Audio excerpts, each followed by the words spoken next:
이번 시간에는 로컬 리니어 어프록시메이션에 대해서 얘기를 할 건데요. 우리가 미적분학을 배우다 보면 이 탄젠트 라인을 그려야 되는 일은 굉장히 많이 있거든요. 그래서 이 탄젠트 라인의 식을 먼저 생각을 해보면 이 점을 x0, fx0라고 해보자고요. 그러면 그때 이 접선의 길이는 f'x0가 되고 x-x0 플러스 fx0 이렇게 표현될 수 있을 거야. 그런데 이 x0 근처에 있는 값에 대한 어떤 함수값을 구하고 싶은데 근데 그 함수의 값을 직접 구하는 게 되게 힘든 경우가 있다 이거죠. 우리 그럴 때는 선형근사라고 하는 리니어리제이션을 이용해서 함수값의 근사값을 구할 수 있거든. 그건 뭐냐면 이 x0 근방에 있는 어떤 특정한 x값에 대해서 그때의 함수값은 이 탄젠트 라인에서의 그 x에 대한 함수값이랑 거의 비슷하지 않느냐라는 거지. 그래서 우리는 이 탄젠트 라인을 LX라고 한다면 그 LX는 결국 x0 근방에서는 fx랑 서로 비슷하다라고 얘기할 수가 있고요. 따라서 이 x0를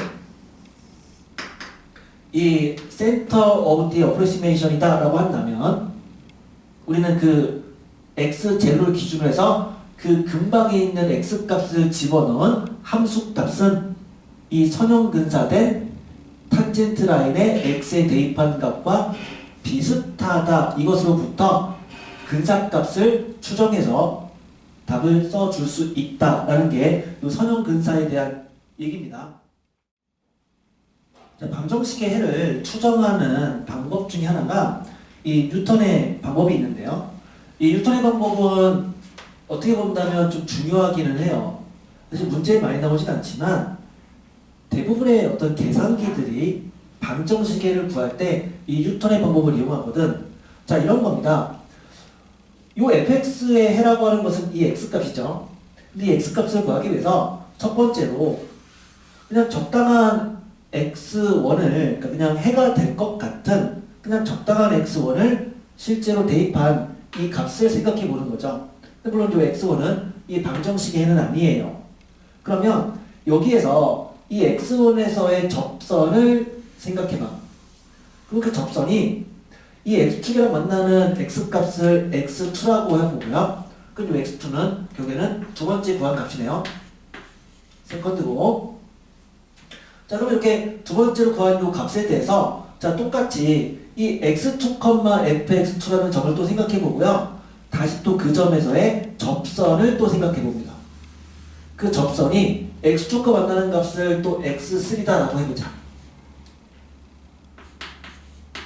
써도 되겠죠? 그럼 다시 또 x3에 대해서 또 마찬가지로 또 이렇게 해서 마찬가지로서의 접선이 또 만나는 값을 또 x4라고 계속 한다면 이렇게 xn이 점점 갈수록 점점 그 x값들은 이 방정식의 해랑 가까워지는 것을 알 수가 있잖아. 그럼 그런 식으로 계속 무한히 반복한다면 어떤 특정 값에 수렴한다 라고 했을 때 그 수렴값을 우리는 그 방정식의 해다 이렇게 말할 수 있다는 건데, 그럼 이제 이게 x1이 1, 2, 3, 4였는데 그러니까 뭐 세 번째 해를 구한 거고 네 번씩 했을 때 그 어떤 해를 구한 거죠. 포스에 대한 해를 구한 거고요.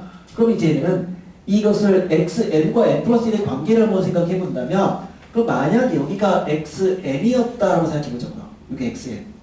그럼 여기는 xn 플러스 1이 되겠죠. 그럼 이 xn에 대해서 이 접선이 x축과 만나는 값이 xn 플러스 1인 거거든.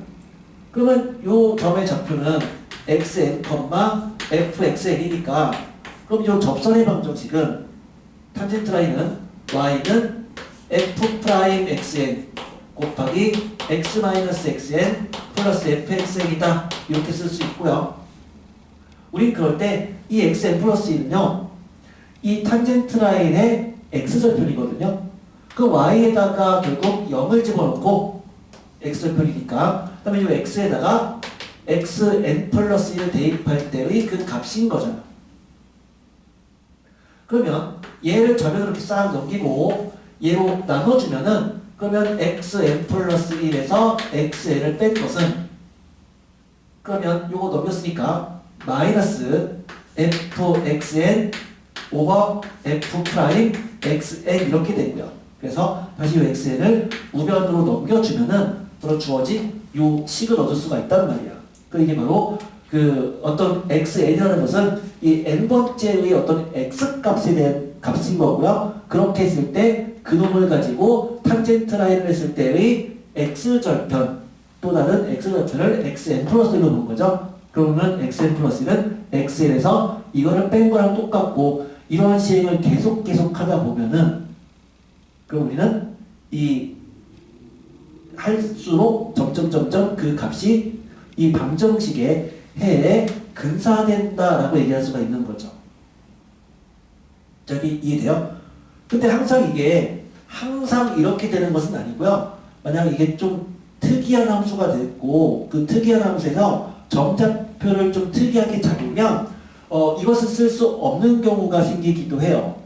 자, 뭐 그거 가지고 문제가 잘 나오진 않는데 그냥 한번 예만 들어볼게요.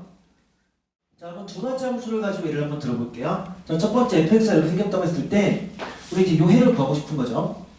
이 해를 구하고 싶어서 한 적정한 값을 x1으로 잡았어. 근데 이 x1에서의 탄젠트 라인을 그려봤더니 이 탄젠트 라인이 만족하는 우리 요 값을 x2라고 할 수 있다고. 그런데 그 x2에서의 접선을 또 한번 생각해 보자고요.